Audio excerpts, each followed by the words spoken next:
As the Eastern States Exposition prepares for its biggest event of the year, staff are keeping the history of America in mind.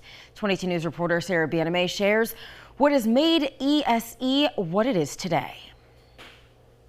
Flooding in West Springfield made the Eastern States Exposition look similar to a swampland in the early 1900s. Many called the area Mudtown.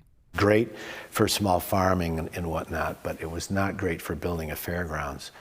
So, back in the beginning, Mr. Brooks, who was a gentleman farmer, but he was an industrialist. The founding father financed a dike system to prevent future natural disasters.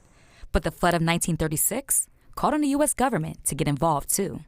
Reasons why many began associating ESC with agriculture. He acquired this property with his cohort with a vision to create a mechanism for the advancement of industry and agriculture in the eastern states. And Joshua Brooks helped fulfill the vision. On the fairgrounds, companies used to release new product. But in the new age of commerce and communications, the fairgrounds became less important to industry. It remains very essential for the agriculturalists to develop their market. ESC's national prominence started with the National Dairy Show.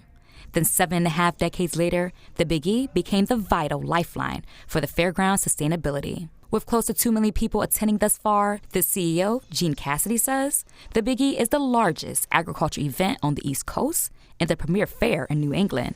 Surrounding events are now fan favorites, too.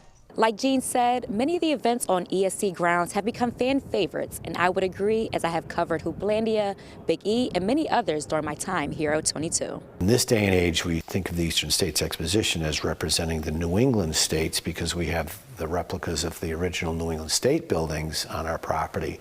But we were and remain the Eastern States Exposition, which is beyond the 6 New England states. Now, as the U.S. celebrates its 250th birthday, you'll see more patriotic installations. We have the 9/11 Never Forget mobile exhibit coming to the fairgrounds. So there are going to be special ways this year to give testimony to the United States and our amazing society as Americans. The military once used the exposition in the past. Working for you, Sarah Bianame, 22 News.